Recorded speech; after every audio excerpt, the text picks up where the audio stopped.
we can begin. Welcome to the Canadian Anti-Semitism Education Foundation's web talk featuring Raheel Raza. Our topic today is Anti-Semitism, Racism, and Social Justice Movements. I'm Andrea Spindle, Executive Director of CAEF and today's moderator. CAEF is a registered charity based in Toronto focused on education about anti-Zionism and anti-Semitism. We work to counter the negative, dishonest narratives about Israel and provide the historical and legal truth about the rights of Jews to the land of Israel. The Jewish people are the original people, and they have legal rights to reconstitute the Jewish homeland in Israel as confirmed in international law and agreed to by the United Nations. One of our major goals is to see the bigoted, anti-Semitic, and dangerous Israel Apartheid Week held on campuses in Canada cancelled once and forever. We need your help, so please consider donating to CAEF, supporting our ongoing web talk series, our research and weekly bulletins, our interventions and legal action, and policing of anti-Semitism in our community. Anything you can contribute would be most welcome and will receive a charitable donation receipt. It's now my pleasure to introduce Raheel Raza, and after her presentation, we'll take questions from our audience. You can submit your questions on the Q&A function on your Zoom screen. I will read them to Raheel, who will respond, and we apologize in advance if we don't get to all questions. Our session today will be recorded, so you can do it again and you can share it with others. And we will also post it on our website. So today, all of you will be muted. Please use your Q&A function if you do have a question. We welcome that. And now, I'd like to introduce Raheel Raza, who is president of the Council for Muslims Facing Tomorrow and a founding member of the Muslim Reform Movement, director of Forum for Learning, author of the book, Their Jihad, Not My Jihad. She's an award-winning journalist, public speaker, advocate for human rights and gender equality and dignity and diversity, and her newest role is that of chair of the advisory board of Rebel Media. Having immigrated from Pakistan, Raheel is very aware of the threats to our society that are posed by claims of Islamophobia, by advocates who support Sharia law and Islamic fundamentalists who want to counter freedom of speech, and of the work of radical leftists who support a cancel culture. Throughout her years in Canada, Raheel has stood up against extremism of any form, defended freedom and democracy, women's rights, and gender equality, and worked to educate youth about the dangers of radicalization and terrorism. Raheel has appeared in print and on TV and radio numerous times, including on CNN, Real Time with Bill Maher, and BBC Hard Talk. In 2017, she gave over 100 interviews internationally and published over a dozen op-eds. She's a spokesperson, a member of the board for the Clarion Project, and her work there is a must-see. I do really recommend it. She's been exposing the global reach of Islamists. She was a participant in an award-winning documentary called Honor Diaries. That's a story in and of itself.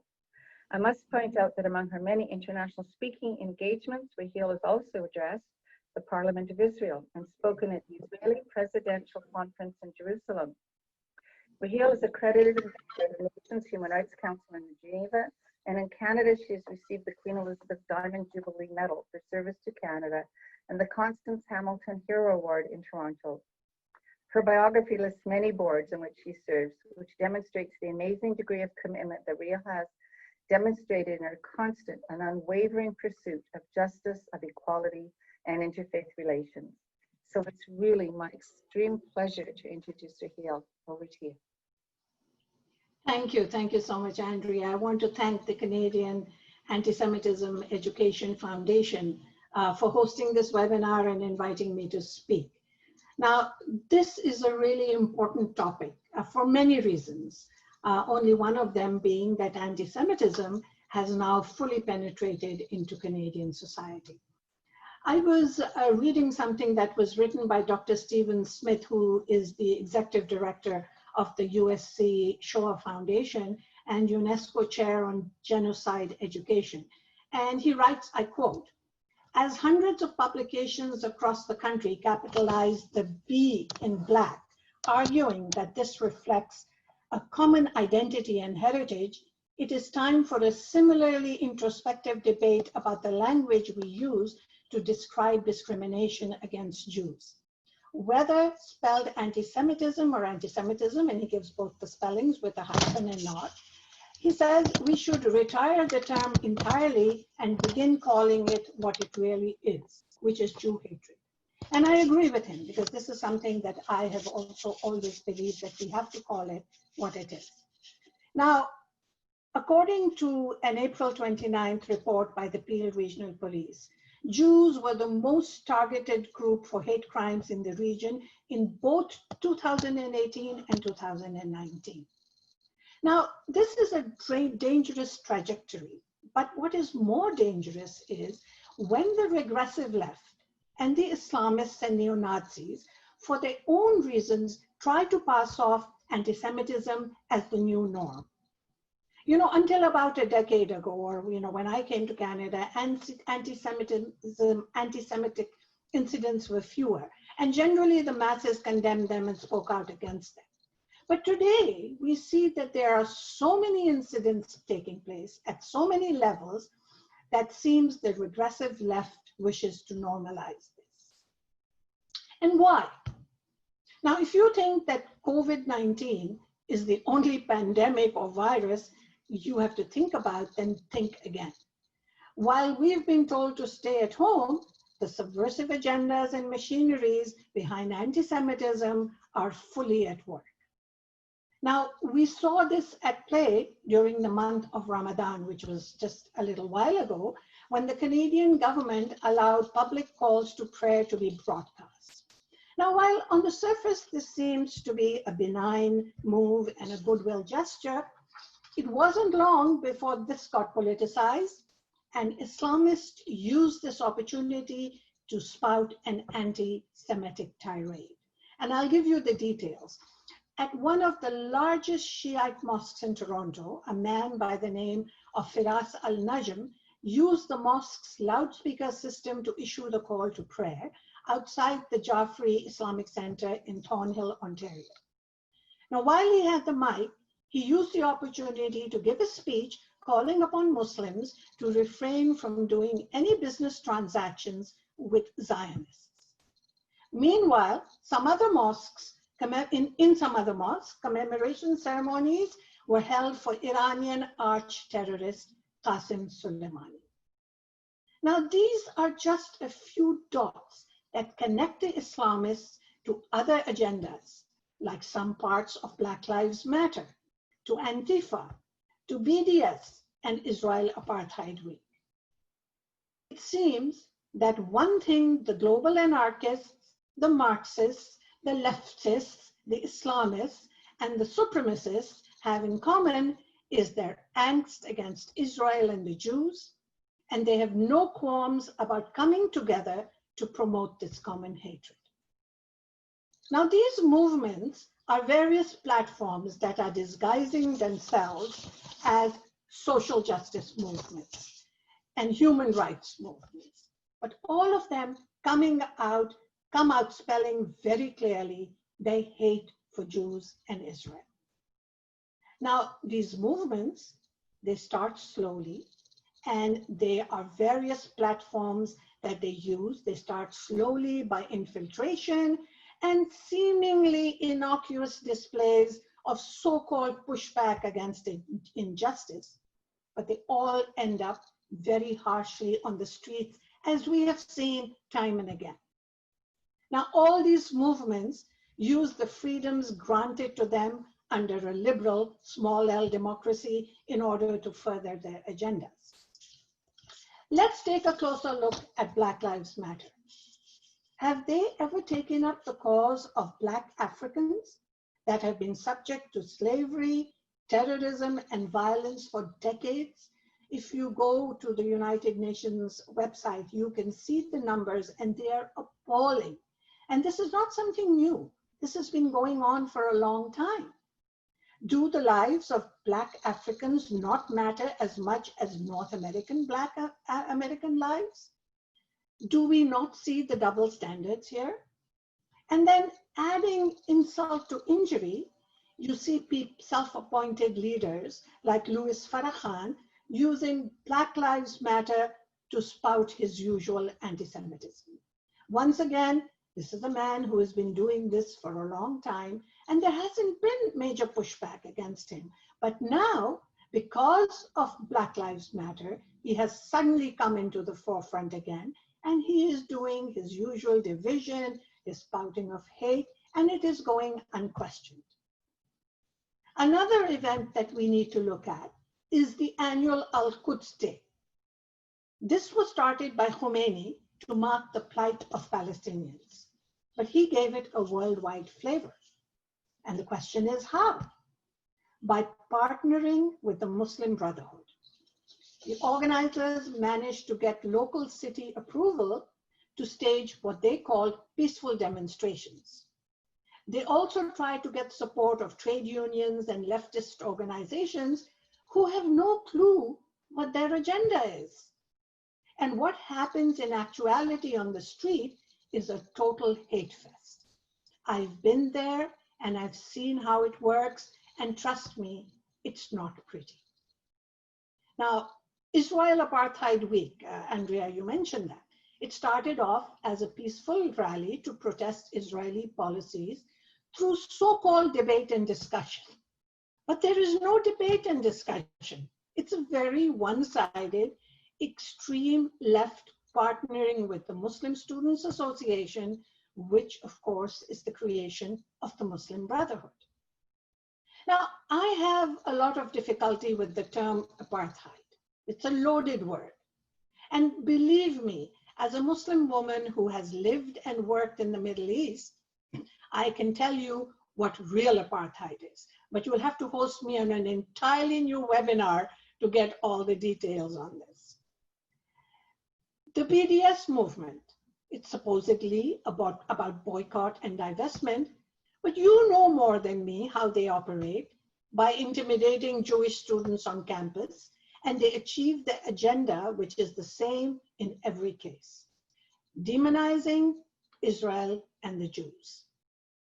So the point is that all these groups and these people who are festering hate refuse to accept the right of Israel to exist. Now, if they acknowledge this, if they acknowledge the right of Israel to exist, then there would be opportunities for debate and dissent, which is very normal in most cases, but not in the case of Israel. So the issue of anti-Semitism, the issue of hate against Jews in Israel, it is a very isolated case. It is a very stand-alone case. And I was accredited with the United Nations Human Rights Council in Geneva. And for 5 years, I used to go there thrice a year. And the first time I went, I was absolutely appalled to see that the only purpose of the OIC, which is the Organization of Islamic Conference, and later called Cooperation, is to demonize Israel and the Jews, and of course take a shot at the USA while they were at it. I mean, for them, the West was evil.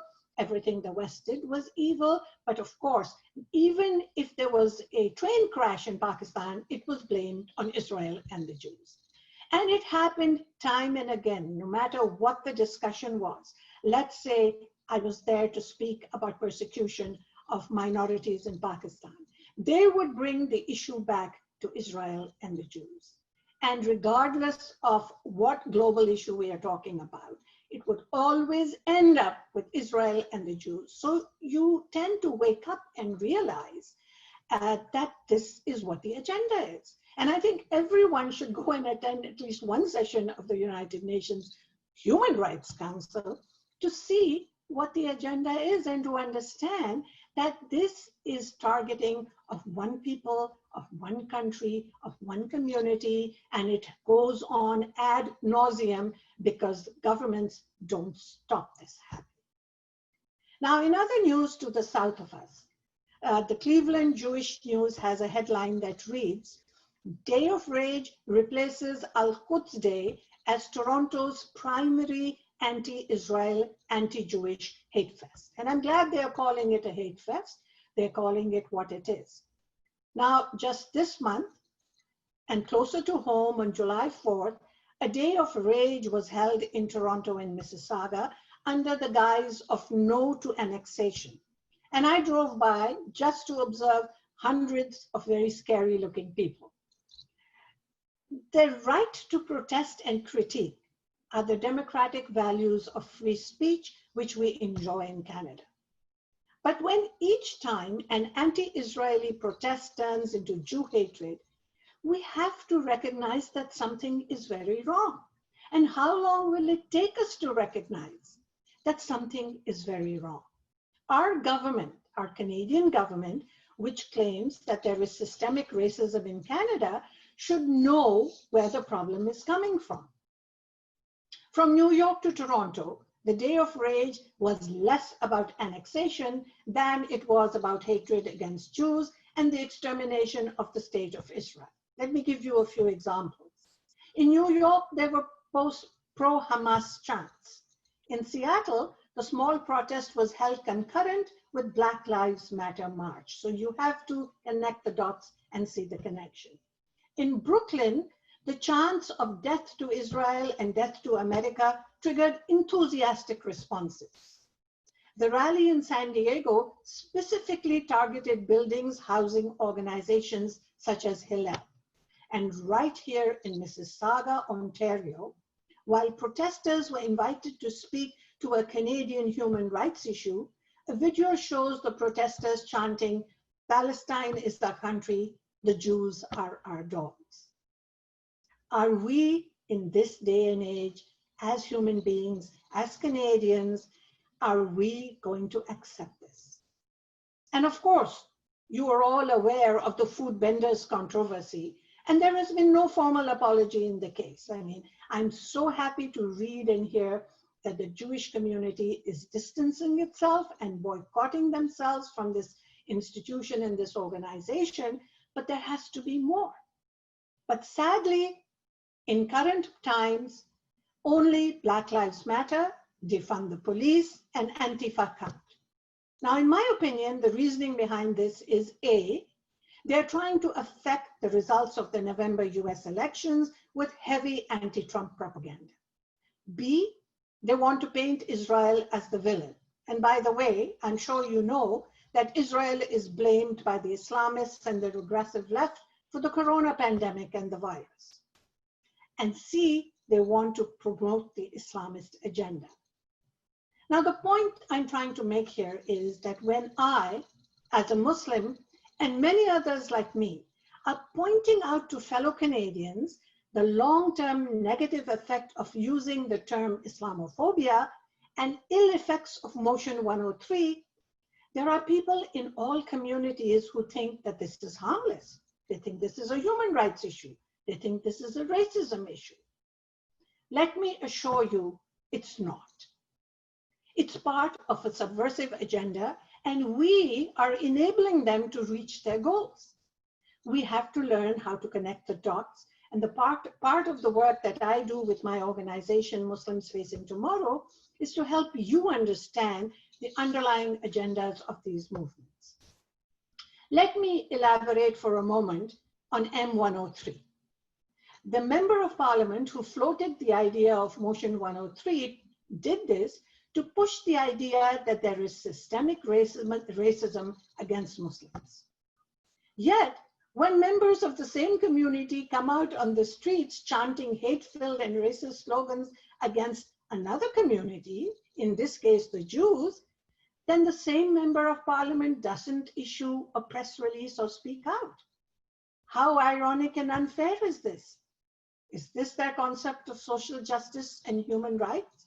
It absolutely boggles my mind. And you may know that I have been speaking out against Motion 103. I have been speaking out against the use of the term Islamophobia for a very long time, including in the Canadian Parliament. Now, let's say hypothetically for a moment that if Islamophobia does exist and Muslims feel that they are a persecuted community, they put forth M103 to tackle this. But have they become so blatantly aggressive that they come out on the streets and say that Jews are our dogs? It's embarrassing. It's shameful. What I want to do is politely ask Member of Parliament Umar Al-Ghabra, in whose riding Mississauga Celebration Square is, Member of Parliament Ikra Khalid, who put forth the idea of M103, and multicultural loving Mayor Bonnie Crombie, why hate is allowed to be celebrated in Celebration Square? Just giving wishy-washy statements without actually addressing the issue of anti-Semitism head-on is not enough. This is when they should pick up the issue and understand it and use police statistics and say, we are Canadians, we are not going to allow this to go further. My friends, I want to share with you that this is not a Jewish problem alone. This impacts all of us as Canadians, as freedom-loving Muslims. And if we don't speak out now, there's no point in complaining when the game is over. I'm going to end with the words of Deborah Lipstadt, a world-renowned Holocaust historian and professor of history at Emory University. And in an interview with TVO Steve Bacon, she said, and I quote here, "If you're going to fight anti-Semitism, don't fight it because you have a Jewish neighbor or Jewish friends, and you don't want them to be hurt or to live in fear. That's good, but not the reason. Or if you're going to fight anti-Semitism just because you hate prejudice against all minorities, religious, ethnic, or whatever it may be, that's a good thing, but that's not sufficient." And she goes on to say, "The reason to fight anti-Semitism is that it poses a danger to the democratic societies in which we live. No healthy democratic society can harbor any kind of animus, the kind of hatred, and be called a healthy society." And I will end here and hope that you will have lots of questions. Thank you so much, Raheel. That's everything I'd hoped for. You've covered. It's fabulous. Thank you. I do have a few questions, and coming from several people. Let me start with this. What should be the response of Jewish people to the anti-Semitism expressed by Black Lives Matter? How should we respond? You should respond honestly and truthfully and call them out for what it is. We have had a policy of name it and shame it. And when we don't name it, when we don't call it Jew hatred, then we are not really addressing the issue head on. And it has to be done not just by the Jewish community. I cannot repeat this often enough. You need to partner with groups like us. You need to partner with other groups who are fighting the same kind of hatred. Because remember, if it's happening to you, it will happen to us. So we need to come together, form partnerships, form committees, and then work at this together. Thank you. To your knowledge, is anti-Semitism actually being taught, promoted within Muslim institutions, schools, or mosques within our community? Do we need to be concerned that young people are getting this education that they should hate Jews? Yes, of course, hatred is being taught. What is anti-Semitism? It's hatred, right? And it is being taught. There are some institutions and Islamic schools in which the curriculum comes either from Iran or from Saudi Arabia, and these curriculums have been exposed, and they're full of hate and divisiveness. So let me tell you that under the laws of Canada, the people who live here and who teach here and who work and speak even in sermons are very conscious not to cross the line. You know, they want to live within the framework. But when they use divisiveness constantly, when they misquote from scripture, when they use examples which allows younger people to think that, oh, this is a community that I can hate, it dehumanizes the other. When you dehumanize another community, another people, that leads to hate, the hate leads to violence, and then we are left with what we are seeing now. So yes, of course it is being taught, and we in our organization, with the help of many groups, have helped expose some of these curriculums. And time and again, they have been told not to use these curriculums. But of course, you know, under the surface, there's a lot that festers. But hate is something that is definitely taught. I have always believed that no child is born hating another. No child is born an extremist. No child is born a terrorist. They are taught. We have to catch the person who is teaching them this. Again, connect the dots, my friends, and be cognizant of what's happening under our noses. Okay, so then the other question I have, maybe it's a similar vein, is I think there are social injustices to address. There's plenty of work to be done by these social justice organizations should they stick with their own agenda and purpose.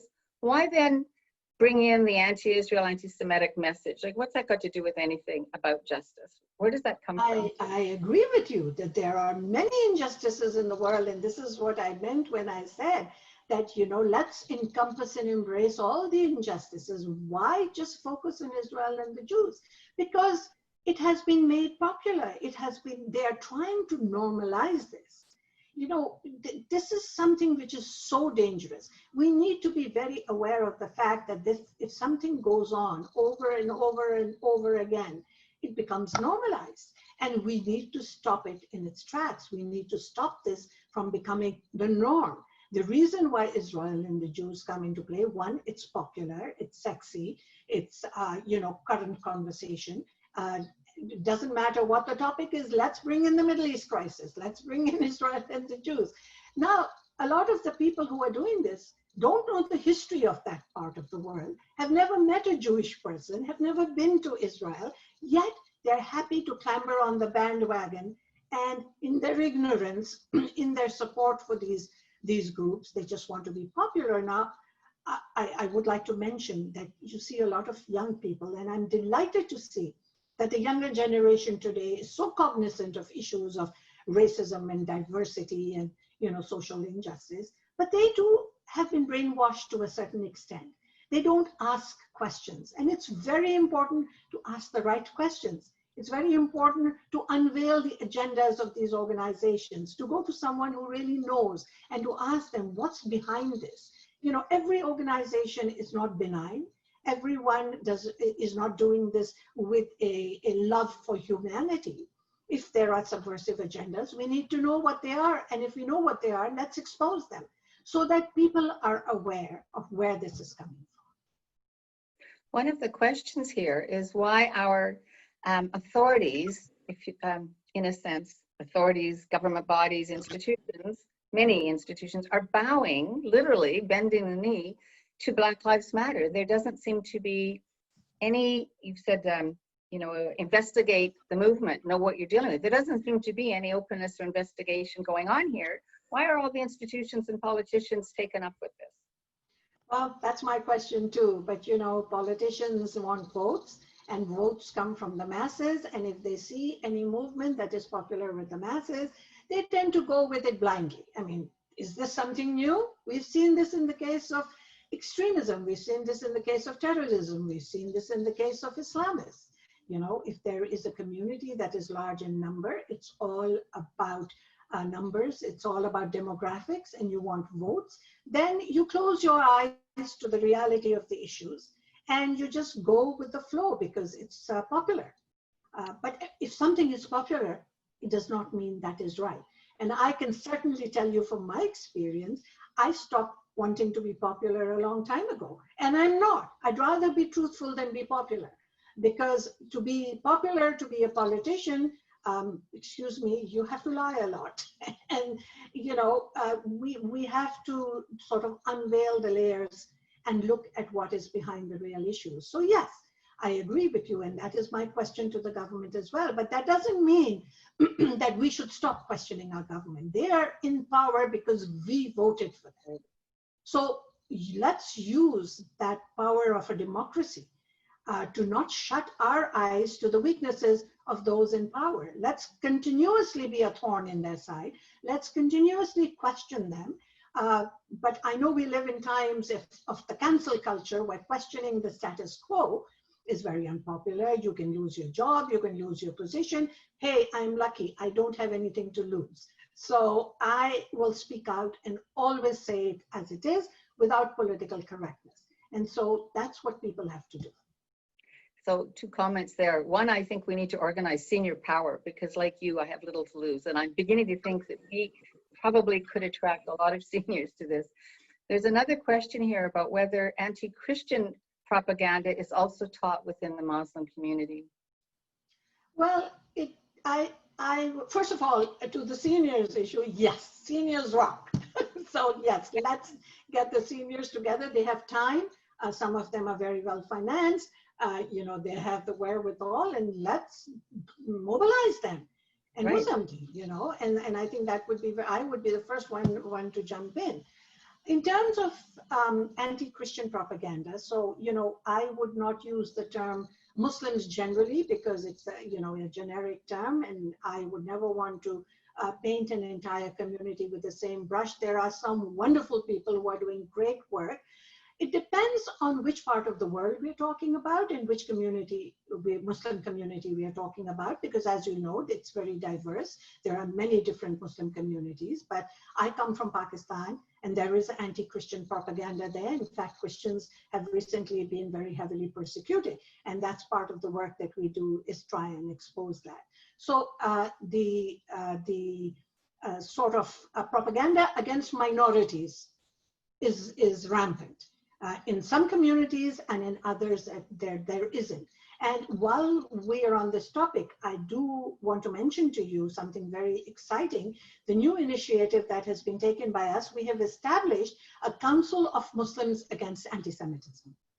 We're working on the website. It's going to be up soon. And this is going to be Muslims who are going to be up front and center, tackling anti-Semitism, speaking about it, writing about it, and hopefully working with all of you to counter the virus of anti-Semitism. So eventually, in time, we will have, we will publicly, you know, talk about this, and we will have our website, and we'll be ready to go.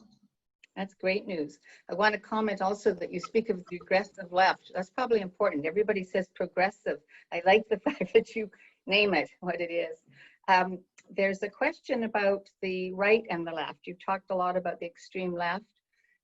Most focus on anti-hatred, anti-racist agendas seems to be about white supremacists. Can you talk about the difference, or are they the same? Or are they both as dangerous? I think they're both as dangerous. Daniel Pipes, who heads the Middle East Forum, has actually just given an interview 2 days ago, and it's worth reading. I can't quote it offhand, in which he speaks about the left and the right and anti-Semitism, and you know, he explains the whole phenomena. Now, as far as I'm concerned, I personally, I'll be very honest, I've never really looked at this so much as left and right. I've looked at this as a virus. I've looked at this as a problem. I've looked at this, I think it permeates all of society, and it permeates at very dangerous levels. The problem with the regressive left is that, you know, they are well funded, and many of these movements are well funded. And when you have got money behind a project, you know that it goes viral. So today we are living in a world of social media. You're living in a world where if you've got the finances, you can promote your ideas, you can propagate your ideas. And we, as those who are speaking out against anti-Semitism, need to do the same. We need to use the same platforms that are being used by the hate mongers to actually retort to them, to respond to them, and in a very civil way. That is extremely important. We don't want to ever come down to their level of rhetoric. We need to do this in a respectable, knowledgeable, and civil way, and there are ways to do it, because history tells us that, you know, what they are propagating is all wrong. So we need to use our history, we need to use our knowledge, we need to use our partners to come together and in one voice say no to Jew hatred. Thank you. There's one last question I'm going to try to squeeze in here, and that is there any difference between the Shia and the Sunni in terms of how they, those who are anti-Israel, or hate Jews, is there any difference in the messaging?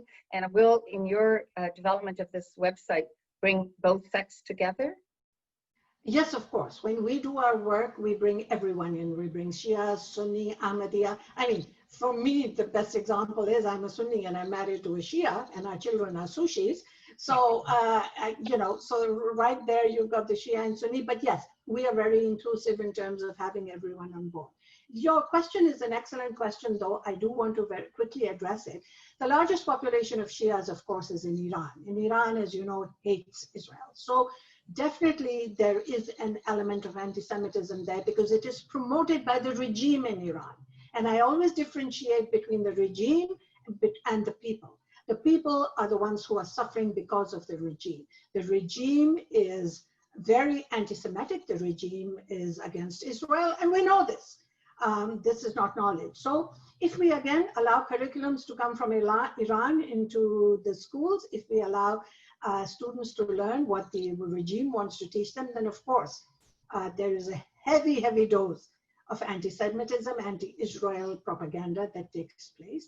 And that's something that we have to be cognizant. Now, from Saudi Arabia, there were also curriculums that used to come that were very anti-minority, but recently, because of the relationship between the US and Saudi Arabia, they have been slapped on their hands and they have been told to change their curriculum. So, you know, while there may be progress on one side, it can work in both ways. Okay.